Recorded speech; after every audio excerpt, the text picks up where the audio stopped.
Oke, selamat siang ya. Kali ini saya berada di bekas dari pabrik gula Krian. Ini bersama Mas Dimas. Mas Dimas, ini kita mau ngapain ini? Mau belusukan dari jejak peninggalan dari pabrik gula Krian. Salah satu pabrik gula yang pernah berdiri di wilayah Kabupaten Sidoarjo ya. Yang berdiri pada tahun 1839. Kira-kira mau apa aja, Mas Dimas? Ini ada berupa pondasi-pondasi, Pak. Banyak sisa-sisa pondasi dari bangunan-bangunan lama. Itu. Oh iya, ini ya. Ini kayak bekas pondasi-pondasi yang masih tersisa di bekas pabrik gula Krian.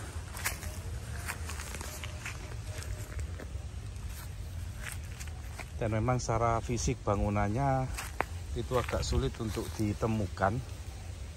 Sejak pabrik gula berhenti beroperasi sekitar tahun 1997 sampai 1999. Oke, ini bekas pondasi ya dari pabrik gula Krian, salah satu bangunan pabrik gula Krian, dan ini kita tidak tahu bekas apa. Karena memang bangunannya sudah runtuh total dan sekarang beralih fungsi menjadi kebun-kebun tebu ya. Kemudian juga ada kebun-kebun pisang.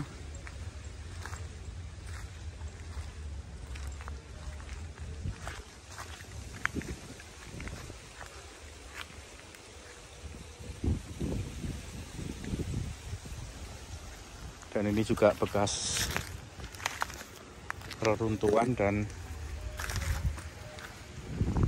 ada fondasi di sini. Oh, ini kok kayaknya bekas ini ya, tegel-tegel ya. Iya, Kak, bekas tegel.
Nemu apa lagi Mas Dimas? Nggak ada ya, cuma sangat sulit mencari bekas-bekas ya. Rimbun sekali. dan kita juga nggak tahu mana bagian bangunan untuk gilingan tebu, mana bangunan untuk proses pembuatan gula, kemudian mana bangunan rumah dinas dan mana bangunan cerobongan nggak ketemu ya. Sangat sulit sekali. Yang berupa pondasi aja.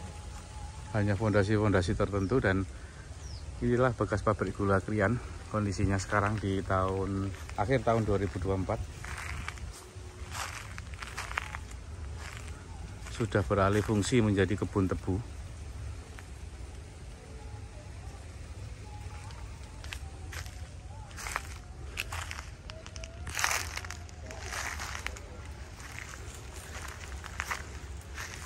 Gimana Mas Dimas melihat kondisi bekas pabrik gula Krian yang seperti ini? Sangat ironis saja sekali dari pegiat sejarah ya, karena tidak ada sama sekali sisa bangunan utuhnya seperti rumah dinas atau bekas cerobong asapnya yang ada kayak itu. Seperti itu sih Pak. Sama sekali ya, sama sekali nggak bisa kita temukan, hanya berupa kebun-kebun yang sekarang ditanami pohon pisang, kemudian tebu.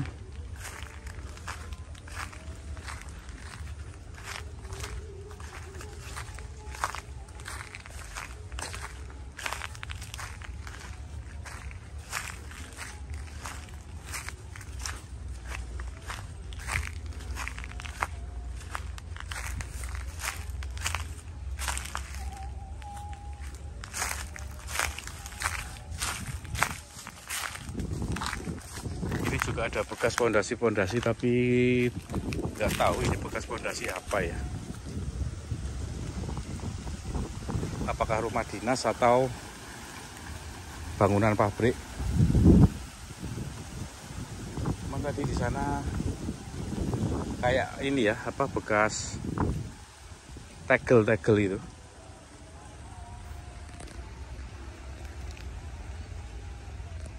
Kita lanjut kemana, Mas Dimas?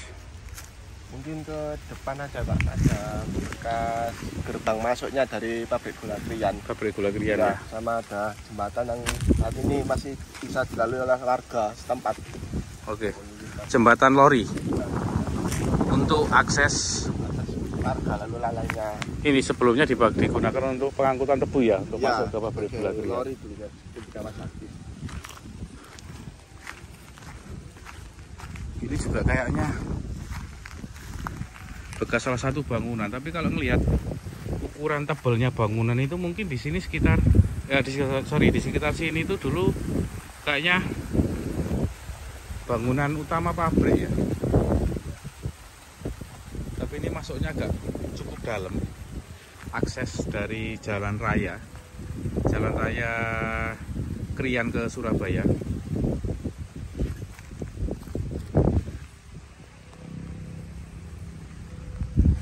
Oke, kita lanjut, Mas Dimas. Ya. Saya kira apa lagi bisa ditemui? Dan nggak ada yang bisa ditemui pabrik gula Kriyan. Ini juga, oh iya ini. Ada saluran irigasi. Pak.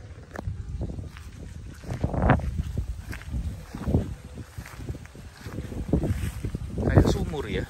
Iya, nggak sumur.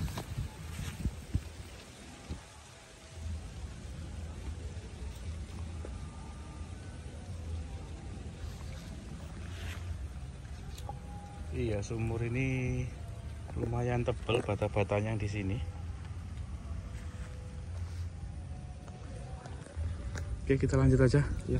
Udah nggak ada yang bisa kita cari. Bagian selatan dari pabrik gula sendiri tidak ada yang bisa ditelusuri lagi bekas-bekasnya.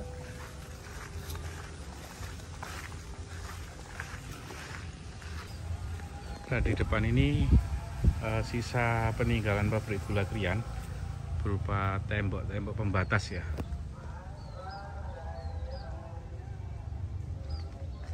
Oke, kita mau menuju ke arah mana, Mas Dimas? Sana Pak, kayak ada bekas ini Pak, pondasi apa itu? Ayo. Kita lihat aja.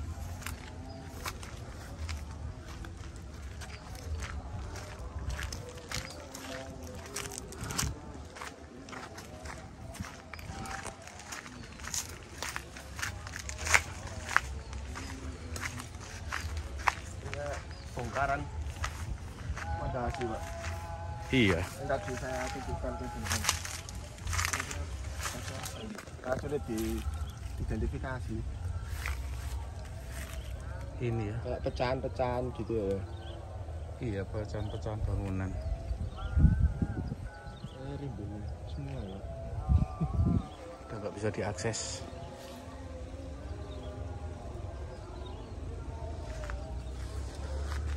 Cukup disayangkan ya, pabrik gula Kriyan tidak ada peninggalannya sama sekali. Jadi seperti yang saya sampaikan di awal bahwa pabrik gula Kriyan itu didirikan pada tahun 1839. Pendirinya adalah kongsi dagang orang Cina yang mendapatkan konsesi tahun 1838, kemudian mendirikan pabrik gula Kriyan pada tahun 1839.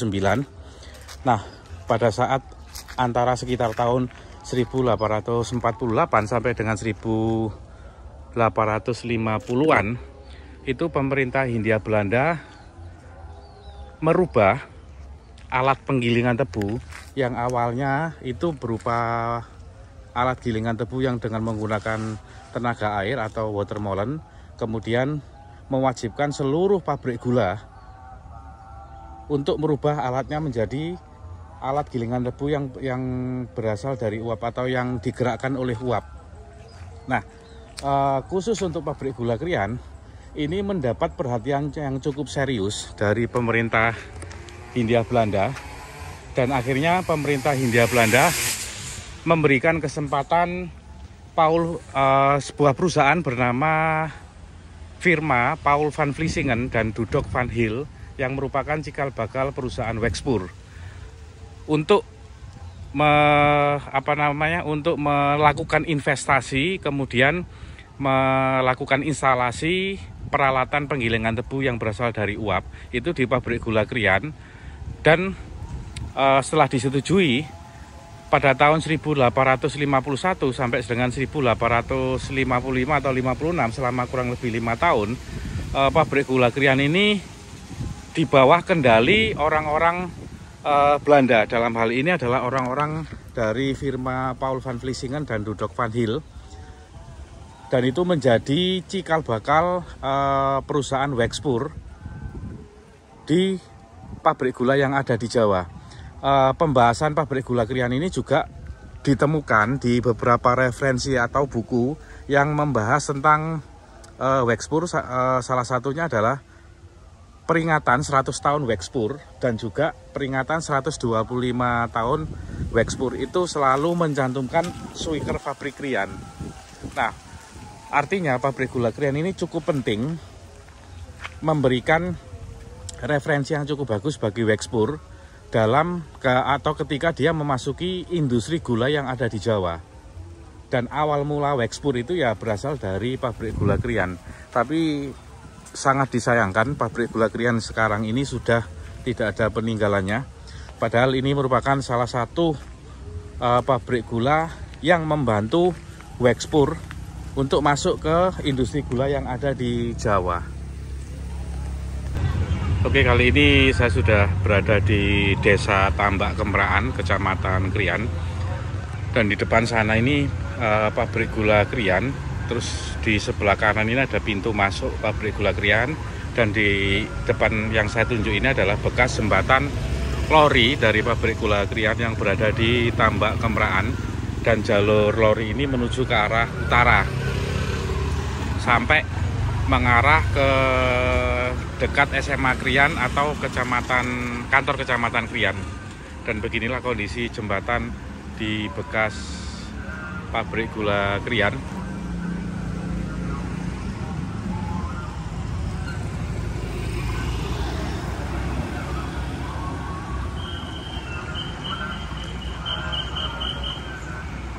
Oke, dari jembatan lori itu kita coba untuk mengarah ke arah selatan.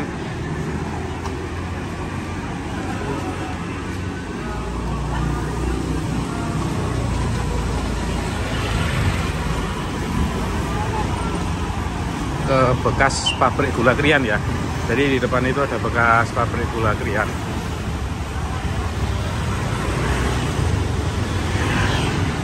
Jadi di bagian depan ini, bagian tembok depan pabrik gula Krian. Jadi ini pembatas bagian depan pabrik gula Krian. Di sepanjang jalan sana itu juga banyak terdapat sisa pagar dari pabrik gula Krian. Kemudian ini ada pintu. Kayaknya ini pintu ini ya, Mas Dimas, apa? Pintu keluar masuknya lori ya? Ya, gerbang masuknya pabrik gula Krian. Pabrik gula Krian lewat sini. Kemudian lurus ke arah sana menuju ke jembatan tadi yang sudah kita dokumentasikan.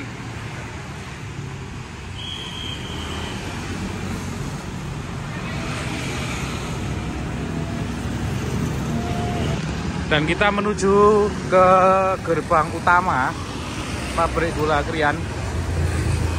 Oh ya, di depan ini adalah bekas kompleks pabrik gula Krian. Kemudian di ujung di sebelah kiri sebelah utara jalan itu dulunya bekas trase dari Os Java Sumtre Maskapai yang menghubungkan dari Surabaya menuju ke Krian. Jadi Krian itu punya 2 stasiun.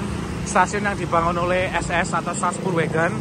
Kemudian yang kedua adalah yang dibangun oleh Os Java Sumtre Maskapai. Dan trasenya itu berada di sebelah kiri jalan raya.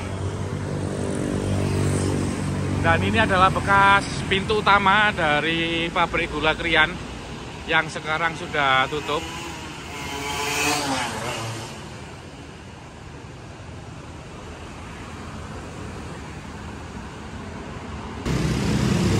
Nah, tepat di depan ini, itu dulu crossingan antara jalur lori pabrik gula Krian dengan jalur OJS yang menuju ke stasiun Krian OJS.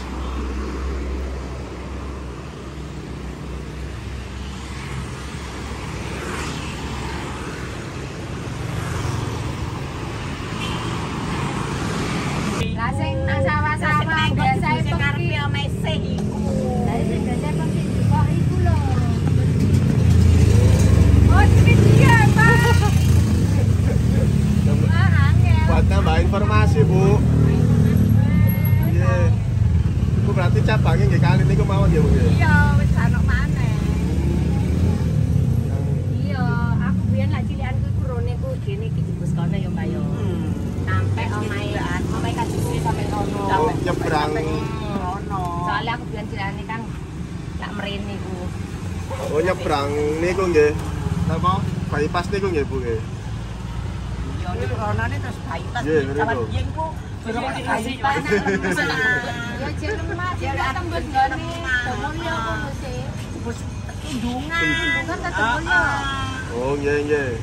Yo zaman durung embong saiki kan embong. Saiki dadi embong salane. Ano apa salane lori ini. Lho sak elinge jenengan terakhir aktif kapan ya, Bu? Kayak lorine lalu lalang nonton niku kirim ting iki pun dang nggih. Aku mah enggak nang tambah tahun 2000. Lah piro kon? Iku wis tutup, Mbak. Lah iya, jauh wis. Tahun 2000 itu sudah kelas. Telu iku isih aktif. Kon kelas 4 umur piro? Umurmu piro, Mbak? Saiki lho, 8 tahun 8 kilo. Aku kelas 4 isih aktif. Omahe dulure Umi iki lho, lak kuna Mbak yo kono Mbak. Omahe Umi, dulure Umi iki lho, sing almarhum. Iku Nur lak kono sih ya. Aku tak golek-golek iki. Iku aku sik kelas 3-an sik aktif. Kan Yaba iku lho. Ah, iya kuno. Lah gak salah yo. Kelas 6. Tahun pinten niku? Wis moneter niku. 85 nek kelas 6 yo piro? 13 adine dan 9 7 2002. Enggak 2002 wis ono. Kene wis tutup 2000. 97, Bu nggih. Lah iya 97. ya ya wis tahunan. 97-an nggih. Niku lorine narike ndamel loko nggih. Enggak. Ndamel napa? Lori sapi. Lori sapi. Oh. Sapi kok nek akeh iku nganggo traktor. Kalau motor ban sing nak ngene. Nek tak gawe nyurung lori 10 15 ngono iku. Nek satu-satu iku sapi. Oh iki bener iki Mbak iki kejaman apa? Lah iki paling cilikane nok ke. Nek kawe dhewe ya wis karo. Asli mriki berarti Mbak jenengan nggih. Lah iya. Ya. Bumi. Basu, bojone basu iki jarang nang wis Jadi basu iku. Lagian ngeteno wong-wong. Ngetoki tebu cilik-cilik jan kita andur iku nang sawah. Iya, bojone basu ku kerjane ngono aku. Teng lahane nggih berarti nggih. Heeh. Anu ngosong wong tak njupuk wong. Dulure iki. Nggih. Daerah bojone basu. Ngono njupuk wong nang Banglor, go mrene go nang sawah kene. Wis ngetoki tebu sak mene